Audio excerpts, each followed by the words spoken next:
지도를 좀 거꾸로 보면 세상이 달리 보입니다. 무슨 말인지 알겠다. 우린 너무 지리적으로 좋은 위치네, 저렇게 보니까. 완전히 어떻게 보면은 중국을 밑에 깔고 부드러 깔고 우리는 바다로 나아가고 앞에 일본이 방파제 역할을 해주고 자, 이렇게 아마 해석하지 않았을까라고 보고요. 야, 이게 진짜 보는 각도에 따라서 완전히 다르거든요. 네. 장보고는 제가 볼 때 이 지도력의 달인이었던 것 같아요. 이렇게 성공하신 분들은 다 지도를 좋아하신다. 근데 CEO 분들은 특히나 지도를 보는 감각이 남다르시더라고요. 그래요? 그리고 사실은 이 장보고를 역사 속에서 재발굴한 분이요. S그룹 총수세요. 이병철 회장. 맞아요. 근데 그분이 장보고라는 인물을 우리가 재조명해야 된다. 나하고 굉장히 유사점이 많은 사람 같아. 그래서 정부에 건의를 하신 거예요. 그래서 사실은 장보고라는 인물이 역사책에 나오고 우리에게 이렇게 친숙하게 다가오게 된 배경이 사실은 그 기업가의 노력이었어요. 진짜요? 네. 장보고라는 사람도 그때 당시 어떻게 보면은 재벌이자 벤처 기업가였던 거잖아요. 그러니까 돈의 맥을 읽어낼 수 있으려면 사실은 지리가 중요하다. 딱 맞아. 우리 한번 지도를 보면서 장보고처럼 한번 지도를 읽어보도록 하죠.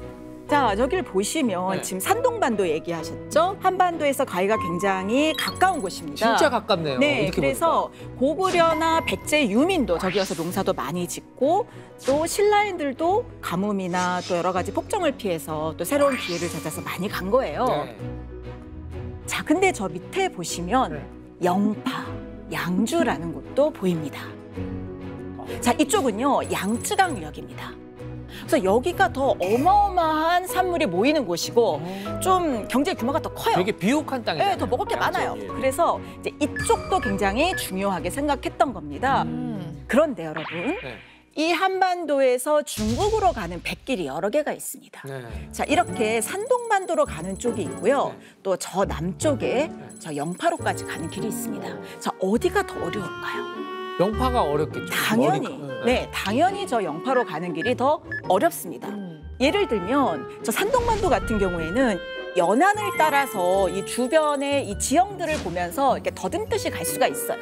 그러니까 좀 돌아가긴 한데 좀 안전합니다. 그래서 많은 항해술이 발달하지 않은 선박들은 저런 루트로 갔어요. 그런데 저 양주나 영파 같은 곳은 정말 망망대해입니다. 근데 장보고는 그 길을 뚫은 거예요. 그 누구도 가지 않았던 새로운 바닷길을 개척한 거죠. 자, 그렇게 했을 때 뭐 한강이나 예성강보다도 청해진이라는 곳이 갖는 입지적 장점이 확실했던 거예요. 딱 가운데에 있나요? 네. 두 루트 사이. 그렇죠. 양쯔강 유역에 그런 남부지방의 번화한 도시들과 또 경주 주변의 울산항 그리고 일본을 연결하는 그 상강무역에 어떻게 보면 배꼽에 해당되는 곳이 바로 청해진이다라고 할 수 있습니다. 이게 지금 말씀드리니까 장보고가 청해진으로 간 건 우연이 아니네요. 이건 알고 간 거네. 빅픽처가 있었던 교수님, 거죠. 우리 함께 제가 조수가 될 테니까 같이 강의를 좀 다니시죠. 왜냐면 양주와 그 영파, 저기가 그 당시 아라비아 상인들은 그 광저우, 지금 홍콩 주변 있죠. 짐을 내린 다음에 북상할 수 있는 가장 북쪽 마지노선이 영파와 양주였어요. 저기서부터 이제 신라인들이 실어 나르는 거예요.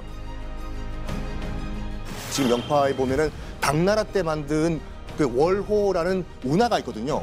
거기 보면은 신라인들이 거주했던 흔적이 아직도 남아 있어요. 그래요? 남아 있으시고 거기요. 1000년이 지났는데? 그리고 거기에 고려관이라고 해서 이제 그 신라가 끝난 다음에 그리고 코리안 엠버시라고 또 영어로 써 있어요, 거기요. 소개하면서. 거기 코리안 엠버시가 있다는 것은 그 이전 신라 때부터 수많은 신라인들이 저기서 무역을 했다는 증거거든요. 신라방, 어떤 노래방 같기도 한 느낌의 이 신라방은 뭡니까? 그러니까 뭐 쉽게 말하면은 뭐 미국의 코리아타운 같은 한인들이 대거 모여 사는. 그러니까 당나라의 코리안타운. 뭐 이런 거네요. 사실은 당나라 중앙정부나 신라 중앙정부로부터 보호를 받는 게 아니거든요. 그래서 그 역할을 과거에 뭐 이사도를 비롯한 그 절도사가 하고 있었는데 그 사람들이 사라지니까 이 사람들의 그 교역 루트를 보호해주고 더 나아가서 뭐 치안 문제 이런 것들을 담당해줄 사람이 필요했던 겁니다. 장보고가 바로 그 역할을 자임하고 나섰던 것이죠. 더 나아가서 단순히 그런 보호만 또 무역의 관리만 해주는 것이 아니고 상인적 수완을 또 보여줬던 것이 장보고라고 하겠습니다. 야, 이거 대단하네 진짜. 이 장보고가 이 신라방에서 이제 큰 기회를 발견을 하는 거죠. 왜냐하면 일단 신라 사람을 비롯해서 많은 고국에 같이 할 수 있는 사람들이 있는 데다가 이 사람들이 다 무역을 잘하는 거예요. 그러니까 이거를 좀 세력화해서 이 한반도와 당나라를 잇는 또 중국까지 이어지는 그런 어떤 세력을 좀 키워야 되겠다라는 그 빅픽처를 갖게 된 겁니다. 그래서 이제 세운 게 적산법화원이라는 곳이에요. 적산법화원. 이게 뭐냐면 사실 불교 사원이에요. 네.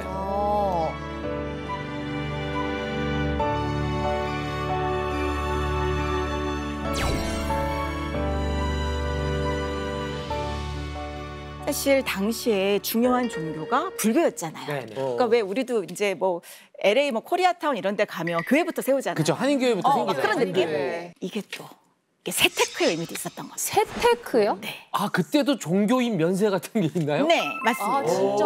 이 당나라에서 이 통행세를 거두는 이제 그런 제도가 있었어요. 그런데 이렇게 사원을 세우면 면세를 해준 겁니다. 그래서 이 큰 이 사원도 세우고 또 이 신라인들의 약간 사랑방 같은 느낌도 있고 아, 예, 예. 또 정월 보름이 되면 다 모여서 뭐 법회도 하고 뭐 또 정보도 나누고 또 뭐 어떤 무역에 대한 뭐 노하우도 전수하고 그러니까 굉장히 어떻게 보면은 이 동아시아 무역의 핵심적인 거점으로 삼은 겁니다. 세금도 안 내는 진짜 만남의 광장. 네. 그리고 여기에 진짜 아무나 모이는 게 아니잖아요. 진짜 그 무역에 종사한 사람들, 네. 막 상업 활동을 하는 사람들이 모이니까 이들이 모였던 것들이 이게 타국에서 만든 더 끈끈해지기도 하고. 아, 그러니까 이 법화원이라는 것이 단순 종교 활동만 하던 곳은 아니고 그의 큰 야망을 뒷받침하기 위한 어떤 근거지가 아니었을까. 그리고 이 장보고의 야망을 들어보면 자기 혼자만 좋은 게 아니에요. 같이 좋아. 다 좋은 거야. 와, 네. 맞아. 그리고 네.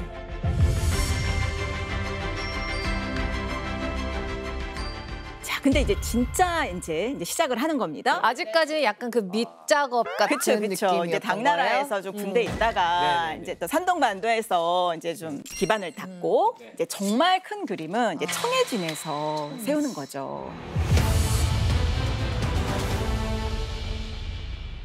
어떻게 보면 이 산둥반도를 지나는 외교를 관리하고 또 이 무역 상인들에게 숙식도 제공하고 뭐 통역까지 다 해주는 약간 원스톱 서비스를 이렇게 해주면서 약간 이 상사 기능을 하는 거죠. 종합 상사 기능을 하는 겁니다.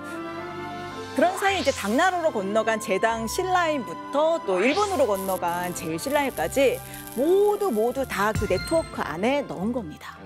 그러니까 이제 뭐 해적이나 뭐 어떤 종교인까지 다 포용할 뿐만 아니라 특히 이제 돈을 벌고 싶은 사람들을 다 모아서 큰 기회를 보여주고 우리 같이 가자. 뭐 이런 리더십을 발휘하게 되는 거죠. 진짜 무에서 유를 창조했네. 이야, 진짜 대단하다. 이렇게 활약을 하다 보니 이 청해진은 이제 세계적인 이제 무역항으로 성장하게 됩니다. 자, 삼면이 바다잖아요. 네. 그리고 이제 한중일 이 상강 무역의 항로에 청해진을 딱 두고 활용하다 보니 이제는 아프리카에서부터 아랍, 인도양을 거쳐서 이 중국에 세워둔 거점까지 온 물건을 이 장보고 선단이 아프리카하고 아랍에 갔다고요? 그 당시에? 이야, 대단하다. 그 선박들이 연결되는 네트워크에 만난 겁니다. 그러니까 어떻게 보면 이 해상 실크로드의 이 동아시아 부분을 담당하면서 그 네트워크가 아랍이나 아프리카까지 간 거예요. 와, 이 유통로, 이 배급로는 정말 뭐 될 게 못 되네요. 와, 전 세계를 거치고 이때부터 벌써 와. 그러니까 이 과정에서 이제 이슬람 상인들도 이제 드날리기 시작하는 거예요.